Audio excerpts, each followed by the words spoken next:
Well, hello there on this Saturday afternoon. This is likely the most exciting Saturday Tesla video that you're going to see in a very long time. Elon Musk has just called out these short sellers yet again, implying these shorts could get squeezed some point in the future. Even worse than potentially they have seen in 2023 and in years prior. Elon Musk says Tesla shorts sure are gluttons for punishment. I mean, how many times do they want to do this? And if you look ahead at 2024, potentially a few more times based on the current short position we see in Tesla and the expectations for next year. Almost certainly, as long as we avoid a recession, that is, shorts will get squeezed again. Elon's comment comes after an anti-Tesla ETF is set to close after heavy losses. No shocker here. George Noble announced on Wednesday that his Noble Absolute Return ETF, ticker symbol NOPE, will stop trading on August 24th and liquidate its $19 million in assets after a cumulative loss of nearly 60% since the ETF's launch last September. I think it's ironic the ticker symbol is NOPE, because nope, you're no longer in business. Now, who doesn't like to put in their 2 cents when it's really not asked? And that's what I'm about to do. The short position currently in Tesla is $19.28 billion. This is up almost 43% within the last 3 months. Short sellers are still sitting on massive losses because the fact is most of these shorts took out short positions when Tesla stock was in between $120 and $150 per share. It's highly unlikely that we see those prices again unless the markets went through more than a correction, but towards a crash. But in terms of a potential short squeeze in 2024, or just the question of should you own Tesla or be actively buying the dip right now heading into 2024, there is really 2 questions that need to be answered from all of you individually.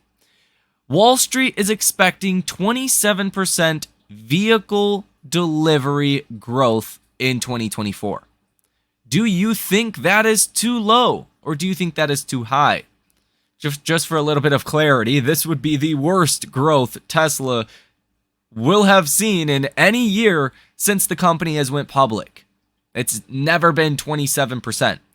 At a year where the refreshed Model 3 is going to launch and the Cybertruck, I would be very against making that bet, and my personal assumptions are deliveries are going to grow over 50%. This ultimately will lead to Tesla stock going higher and to a short squeeze. The second question that you must ask yourself is, does Elon continue to cut prices? Do we go into a recession? Does Tesla's EPS growth come in worse than 29% year over year? That's the current expectation from Wall Street. It's almost laughable how low these expectations are because you have not seen them in Tesla's publicly traded business history. If you think the estimates are too low, then you're likely going to see a short squeeze, and it's probably a good idea to be buying every single share of Tesla that you can possibly get your hands on. That is why I am currently going broke buying the dip in Tesla ever since Tesla reported better than expected earnings on July 19th. It's been a no-brainer. Buy Tesla with every dollar you can. Hashtag not financial advice, but after all, investing in Tesla might be safer than keeping your money in a bank account, given what we have seen in 2023. Again, hashtag not financial advice. Let's now get into all of the other news that you need to know for this Saturday. And the first bit of news I want to start with is from Sawyer Merritt. It's from Tesla. They posted a video for Chinese citizens about recruitment. And I find this one particularly interesting and quite intriguing because A company that is doing poorly or expects to do poorly in 2024, in theory, wouldn't be hiring or looking to hire aggressively enough to make an advertisement. It's not like Tesla does not get job applications. Let's be honest with ourselves. This probably means they're seeing good things ahead.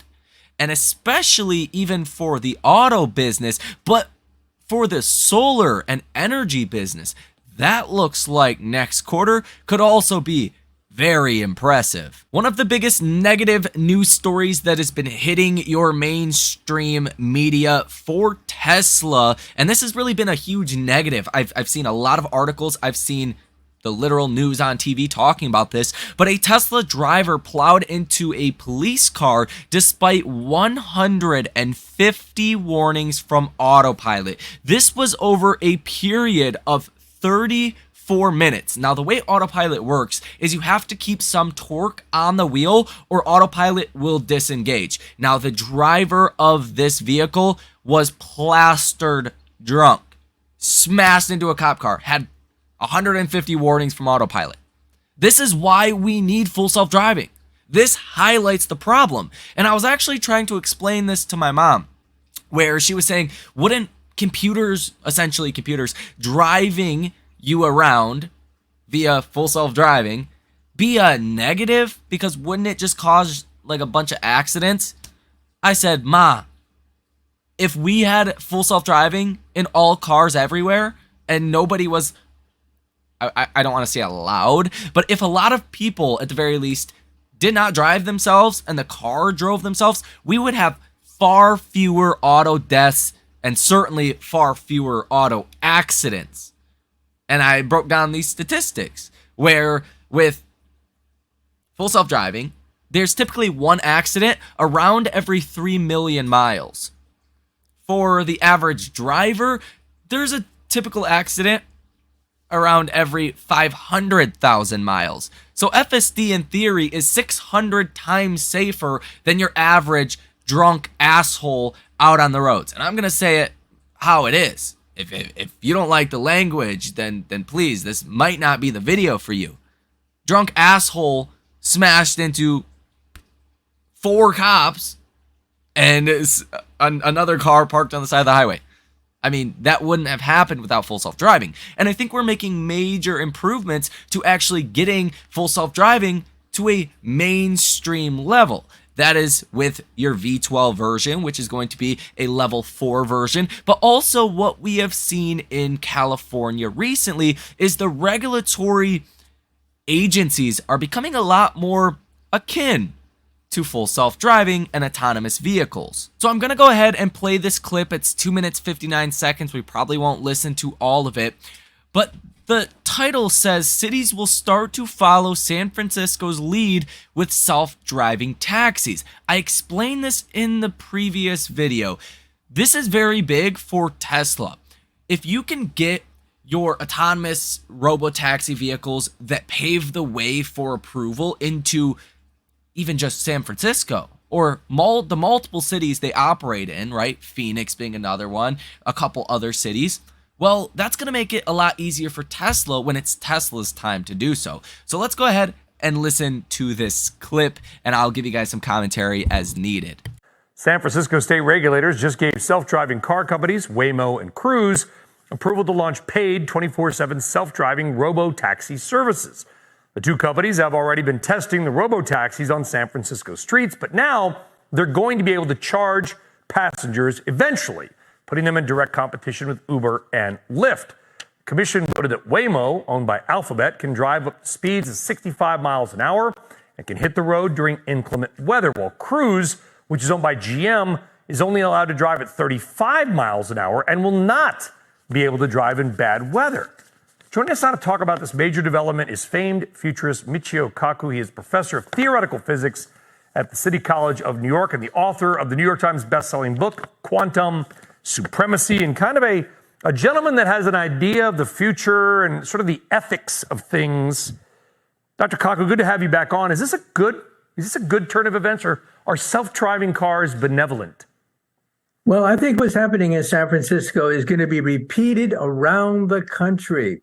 I think a lot of people are watching what's happening in San Francisco and realize that the strongest argument against driverless cars came from the police, emergency crews, firemen. In case of emergencies, sometimes driverless cars get in the way. And so there are some minor glitches involved, but I think in the main, one by one, city after city will follow the lead of San Francisco, with computer power doubling every 18 months, with all the infrastructure getting in place. I think we're seeing a glimpse of the future. I can see two things.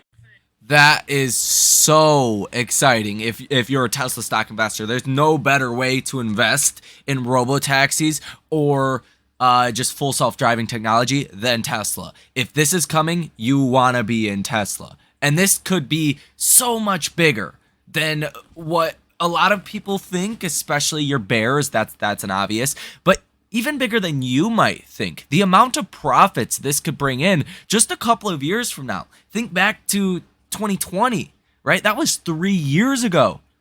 And it feels like it wasn't that long ago. Maybe that's just my kind of perception of time. 3 years down the line, we're talking almost 2027, right? Things are going to be a lot different. And it's a relatively short amount of time in the future. Now, that's not to say Robotaxi is going to come out in 2027. I believe ARK Invest assigned like a 10% chance it would come out in 2027, that it would be more of a 2024 or 2025 thing. So keep that in mind. Let's go ahead and give this the rest of the video a listen, okay? I see two things on the jobs front. And of course, everybody with two new technologies always predicts doom and gloom, and all we do is add jobs. On one hand, I could see the driverless cars ultimately replacing humans at Uber, Lyft, and others. But then again, on the other hand, I could see a doctor being, well, maybe that exists on its own plane, and then why do I need to own a car? Well, maybe the idea of car ownership goes away. That could be. I mean, in the future, you'll simply snap your fingers and a car will come and greet you. And so it means that the whole layers of redundancy could be eliminated. But also, look, lives can be saved using driverless cars as well. Think of how many people die in drunken car accidents. In the future, driverless cars will simply not work if there's alcohol in the air. And so we're talking about saving lives with driverless cars. We're talking about being able to handle emergencies, being able to handle drunk drivers. We're looking at the future. In other EV news that is neither here or there, it really means nothing for your investments. Take a look at this bus. As Sawyer Merritt says over on Twitter, bruh, that's not what he's brahing. What the heck is this? Look how long this thing is. It's almost like he's got an extension cord or some kind of attachment there. Just clearly poking out. You can't even hardly get through. In other news, 5 Cybertrucks have been spotted and pictured right here. This is at SHPG, as well as a couple of your Highlands also. And like Cybertruck Nez says on Twitter, the other sexy vehicles. It seems like we're right around the corner from an official announcement of the first deliveries for the Cybertruck. I've said it before and I'll say it again for redundancy's sake. The first day you start deliveries for the Cybertruck is basically the last day that you'll be able to buy the dip. Like, the dip will no longer be dipping at that point. Now, for anyone that is still confused what SHPG stands for, this is a racetrack in Europe that is for snow and ice, and it has different altitudes. And we'll actually show a video here in just a second of the Cybertruck racing down kind of like a mountain. But a lot of this is your final testing for pre-production vehicles. This is not the first round of testing that an automaker does for their pre-production vehicle. This is late stage testing. A lot of this has to do with tread and tires to make sure the car is reliable and sturdy as it does go down a descent, in which, again, you'll see in just a second. But you also have the Highland that is seeing this ice testing, and I believe this is the first time you're seeing the Highland actually at this specific track. I'm sure it's been tested in cold temperatures before and, you know, snowy roads and icy roads, but this is another clear sign that both of these new models are coming pretty dang soon. The video clip in which I just referenced, you can see this is a pretty steep decline. You're coming off of a hill, maybe not a mountain, but a hill at the very least. And the Cybertruck does it in complete style, and you really can't even hear anything. Like, I have the volume up right now. It's very smooth sailing and looks really good. Gary Black has came out with another kind of couple of reasons why he owns Tesla as his number 2 position after Google. Now, let's go over this, because I know Gary Black gets some hate, some love out there. He's kind of back and forth. He's changing stuff up quite a bit. Still very bullish on Tesla. And I precisely like his take for 2024. Now, down the line, it's hard to agree with anyone 100%. But I am in almost like 100% agreement with what Gary Black expects in 2024 and why he thinks the stock will perform well. Now, notice down here, if you guys want to come follow me on Twitter, be my guest. We're going to be posting some pretty exciting things over there. If you want to DM me, feel free to. I'll try to respond to everyone I can. We can have some conversations over there, things of that nature, or you can just stay informed and up to date with what's going on. So go follow me if you have not done so already. It's just Michael Tyler like it is on YouTube. Now, here we go. Number 1. Auto gross margins likely bottomed in Q2. Prices on the Model Y, which is 65% of Tesla's volume, have stabilized. Now, this is a little uncertain. This is probably the thing I disagree with kind of the most out of this, and I'm still kind of in alignment with the margins have bottomed. But if we did go into a recession, if things got worse from here, Tesla could cut prices and they could afford to cut prices. That's not my base case, but it's a possibility, okay? So be open-minded to that. And just know that it doesn't matter. Tesla cutting prices is a lot different than a Ford, for an example, cutting prices on their Ford F-150 Lightning. Well, they lost $7.5 billion in the last 2 years in their EV division alone. I mean, I think that makes a lot of sense. Tesla cutting prices is not equivalent to Ford or a GM or anyone else cutting prices, because none of them are profitable making electric vehicles. Now, the Cybertruck launches in Q4, produces halo effect around the entire franchise. This is the thing that I probably agree with the most, because this happened already. I mean, you can usually use history as some form of a guide, especially with Tesla that is such a polarizing brand. The Model Y was introduced during the crash of COVID. On March 13th of 2020, deliveries grew 85% the following year. Everything benefited from the introduction of the Model Y. It wasn't just the Model Y did well, the Model 3 did well. Literally everything did well. Okay, even the S and X had a big boost due to the Model Y. So keep that in mind. Now, the Model 3 refresh, same as CT, same as the Catalyst. Number 4, FSD V12 L4 Alpha launch in 2024, likely to boost Tesla sales, at least one OEM FSD licensing deal likely. Now, I agree with this for a couple different reasons. Now, the V12 L4 Alpha launch, that stands for FSD, version 12, level 4, Alpha launch in 2024. Now, I agree with this much more now than I maybe would have a couple of months ago. That's because you're seeing a lot more competition. San Francisco is now allowing Cruise and Waymo to operate 24 hours a day, 24/7. Competition is wonderful. As I said in the last video, you need competition to grow industries, to make better products. If Tesla, had this kind of competition for the last 5 or 10 years now, we would already have level 4 autonomy in Teslas. I strongly am convinced of that. If Tesla had to develop level 4 autonomy because someone else was threatening to eat their lunch, it would have been done a long time ago. So this is very positive for Tesla stock investors. And I think just the OEM licensing of full self-driving, that needs to happen.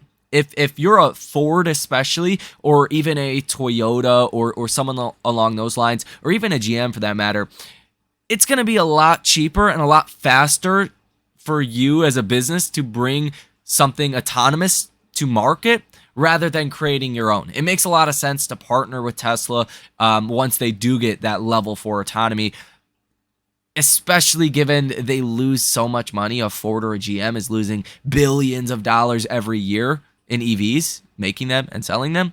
They're not going to be profitable for a long time. There's just really no room to add more losses. Number 5 is the energy business has tripled with huge demand for megapacks. New Shanghai megapack plant accelerates this. Now, I do think this is true, and we've seen a lot of pictures over here in the Twitter land or the X's land of huge shipments of megapacks that are ready to be shipped, and a lot of new deals that have come through within the last couple of weeks or so, like multi-$100 million deals that have been announced. I don't think this is really a catalyst or something that is kind of baked into Tesla stock today. I don't think there's high expectations for the energy business becoming a bigger portion of Tesla's business in 2024 and beyond. I think this is an upside catalyst for sure. And then number 6, the $7,500 EV credit becomes off-invoice rebate on January 1st, 2024. Now, this is important as well, and I don't think a lot of people have picked up on this. This instant rebate credit makes there an incentive for everyone in America to purchase an EV. Not just if you pay taxes today. If you get a tax return, there is 0.0% of an incentive to buy Tesla or to buy EV. Gary Black's bottom line: full year 2024 Wall Street volume and earnings estimates seem way too low. I'm at full year 2024 volume of 2.8 million, 53% year over year versus Wall Street's 27%. And full year 2024 adjusted EPS at $5.40 versus Wall Street's estimate at $4.70. Tesla at $240 is too cheap. 2024 PE 44x versus 37% long-term growth. 1.2x PEG ratio. For context, Apple or Microsoft trading over a 3x for your PEG ratio.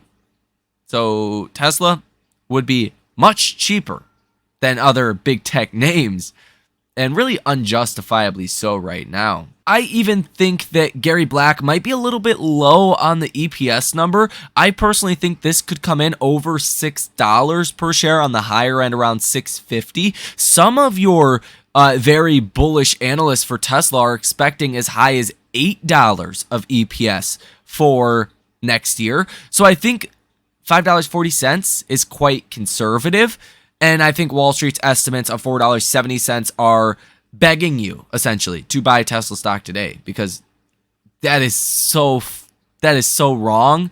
That's fully pricing in a recession, just so you guys know. So anything short of a moderate recession, Tesla's easily going to be able to beat these numbers, and the stock is probably going to double up at least in 2024, if not reach that $500-$600 level, especially if an OEM does license full self-driving from Tesla. That's where the real profits are, and that's where the valuation instantly becomes dirt cheap, even more dirt cheap than we are today. So that is everything that you need to know for this sunny Saturday afternoon. A pretty exciting video. We don't get this many things to talk about on a Saturday video all too often. So let me know what you think about it down below in the comment section. Hit the like button and subscribe to the channel, surely, if you made it to the end of this video. And if you're feeling froggy, make your way over to X, not your exes, X, and go ahead and follow me over on Twitter. If you want to take it a step further